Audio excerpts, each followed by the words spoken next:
Live from our 7 Tasmania studios, your nightly news with Kim Miller begins now.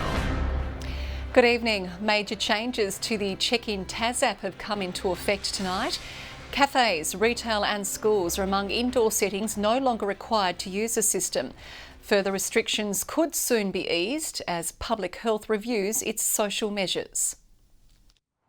After months of mandatory check-ins and contact tracing, from tonight the Check-in Tas system is no more. It's a welcome relief for South Hobart Cafe Ginger Brown. A lot of people are getting aggro about doing it now, being forced to do it, because nobody sees a point in doing it. It's pretty much redundant for a lot of people. Among the indoor settings to scrap the QR code system includes cafes and restaurants, aged care homes and schools, while visitors to high-risk settings like bars, nightclubs and casinos will still need to check in. They're more likely to be higher rates of transmission if a case is present. Some other restrictions like mask wearing could be scaled back in just a few weeks as Public Health reviews its social measures, but that all hinges upon Tasmanians getting a third jab. We do need to ensure that as many people in the community can do their part by making sure that you get your booster if you're eligible. A decision on a mandatory third jab for some workers will also be made in the coming weeks following a Public Health direction. So we'll wait on that advice, and obviously in terms of agencies, they'll go through a risk assessment and they'll make their determinations once they've completed that. Defence Force personnel are on standby to assist in Tasmanian aged care homes under significant strain from COVID. None of the 6 RACFs that are currently listed as in outbreak have confirmed that request for a deployment. Ainsley Kosh, 7 Tasmania News. A nasty 2-vehicle crash at Bell Bay has left a car driver and his passenger seriously injured. The collision between the vehicle and truck happened around 6:30 last night on the East Tamar Highway. A man and woman, both from Georgetown, were transported to the Launceston General Hospital, where they remain in a stable condition. Police are now investigating. A motorcyclist who died during an off-road event has been described as an experienced and careful rider by the coroner investigating his death.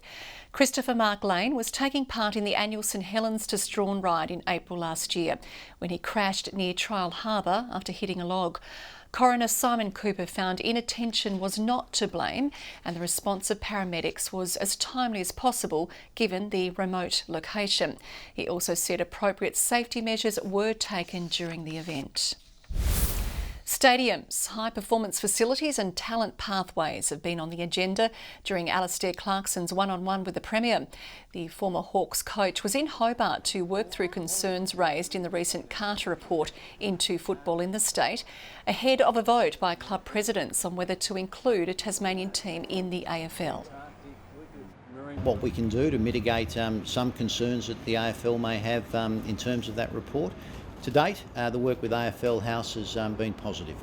Peter Gutwin says he's certain Tasmania will have a spot in the league if the AFL Commission has the courage and the will to back the state's bid. A new fast response vessel has joined the ranks of Tasmania Police. The 11.9 metre Dauntless replaces her predecessor, which dated back to the 1980s. It can go in excess of 40 knots, so the capability of it to attend to a marine and rescue situation is enhanced compared to the previous Dauntless. The police force has 34 vessels to respond to marine-related crime and rescues. Tasmanians are being urged to share any knowledge of illegal firearms as part of a national effort to reduce the number of guns in the community.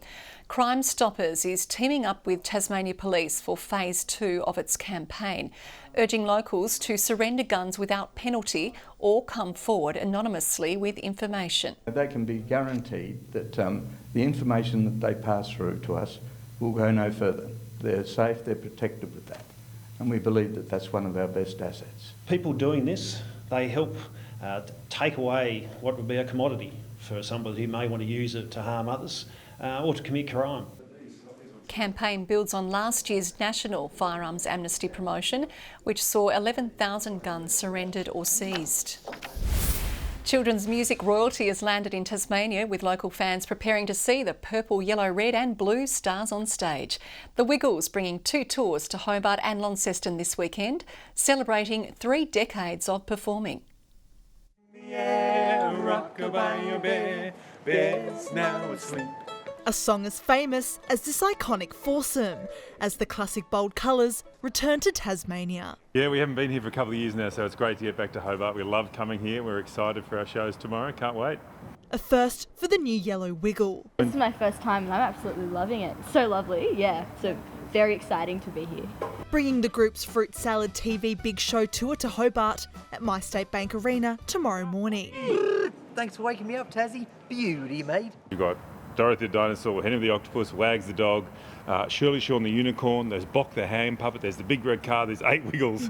So it's a whole mix of classic Wiggles songs, new Wiggles songs. As older locals who grew up with the children's band enjoy the OG Wiggles reunion tour in the evening before travelling to Launceston on Sunday, starring the original members Anthony, Jeff, Murray and Greg. The Wiggles have now been going 31 years, and so we've got parents who were children original fans.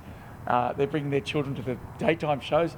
Then nighttime they go, why don't we enjoy the Wiggles as adults now? Also featuring a performance of the Wiggles version of the Tame Impala hit Elephant. Well, it feels like an elephant shaking his big red trunk for the fun of it. He knows that you're dreaming about being loved by him. Which took out the Triple J's Hottest 100 last month. Completely unexpected.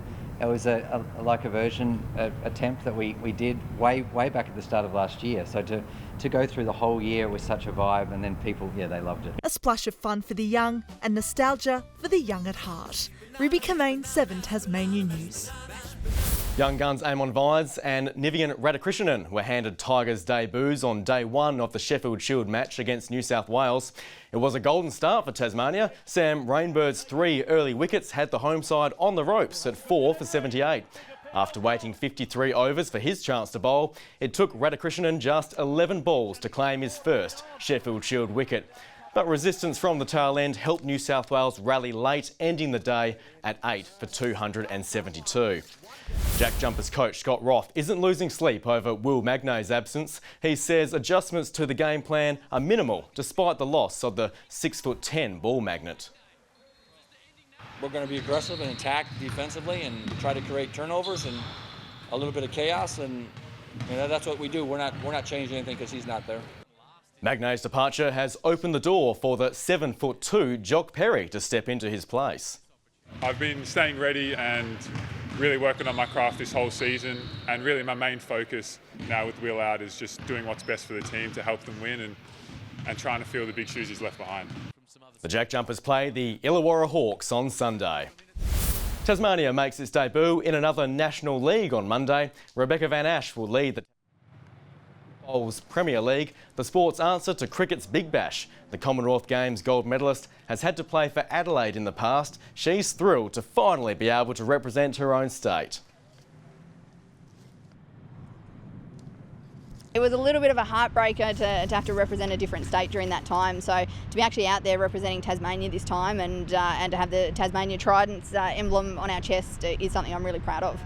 Specially made balls in Tasmanian colours have been produced just for the competition. The BPL begins on Monday. And after bringing You Can Make It in Tasmania back to life last week, tonight's Friday Flashback is to its star attraction and an elusive record. The campaign chronicled Peter Hudson's journey from New Norfolk to Hawthorn to Glenorchy to Publican. In the early 80s, the jobless rate was hitting 12%, Coles lamb cost $2.89 a kilo, and Ansett was flying 23 times a week non-stop from Hobart to Melbourne.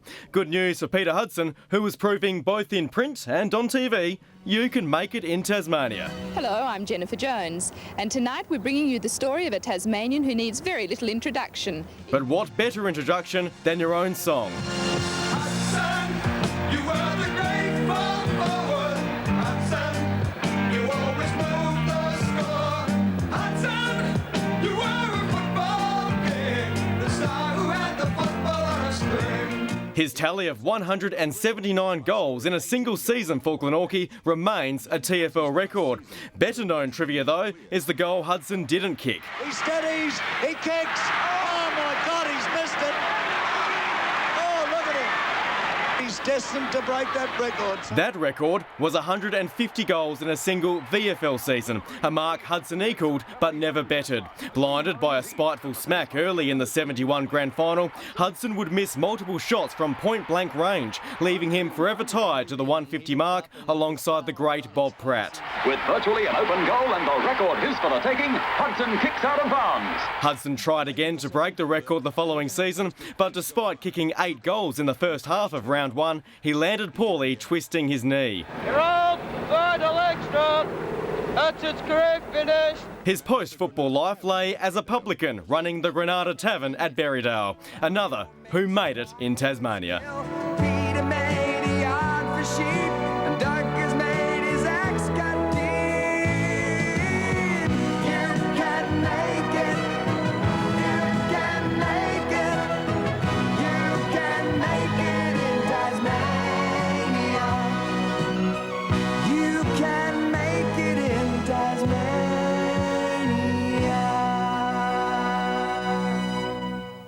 And I promise you, Kim, that's the last time I'll play that song for another week. Good evening. 25 was the state's top in Launceston today, 19 in Hobart, Devonport 22 and a top of 21 in Burnie, 24 in St Helens, 21 on both King and Flinders Island and a top of 13 degrees in Liaweenie. Looking to the satellite pictures now, patchy cloud across much of the state, more scattered about the west. Looking further out, extensive cloud lies about the east coast of the mainland with cloud and thunderstorms over northwest WA, while convective cloud is lying across the top end, Queensland and northern New South Wales. Tomorrow shows a trough extending from northwest WA to Queensland, then crossing southwards towards northern Tasmania. A high pressure system is lying to the east and northwest of the state, while a ridge extends over eastern New South Wales and Queensland. West to southwesterly winds of 10 to 20 knots, more variable in the north, increasing to 20 to 30 knots in the south throughout the morning, and a southwesterly swell of 3 to 5 metres is expected in the west and south. A strong wind warning is in place for much of the east coast tomorrow, as well as the southwest coast and central west coast. Turning to tomorrow's forecast now, 25 in Hobart, Medina partly cloudy, 23 degrees in Oatlands. Partly cloudy in Launceston, 21 the top in Devonport, and an early frost for Liaweenie with mostly sunny conditions expected later in the day. Burnie 21, cloudy in Strawn and 20 degrees in Marrawa. Looking to the east coast, partly cloudy in St Helens, Swansea 25 and 24 in Orford. And the UV is sitting at a very high 9. Showers developing about the west and far south of the state on Sunday, 23 in Launceston. Monday, showers about the west and far south again during the morning, fine elsewhere. And fine conditions on Tuesday, apart from light showers developing about the high ground in the north, 22 in Hobart and 20 in St Helens. Around the country tomorrow, a possible shower in Brisbane, Melbourne 24 and sunny and 37 in Perth. And right now, Hobart is 16 and partly cloudy, Launceston 20 and sunny, Devonport 18 and also sunny. That's all the weather for tonight, Kim. Thank you very much, Victoria. Welcome to the team. Murph will be very proud of you. That's all we have time for now. Thanks for joining us this Friday. Good night.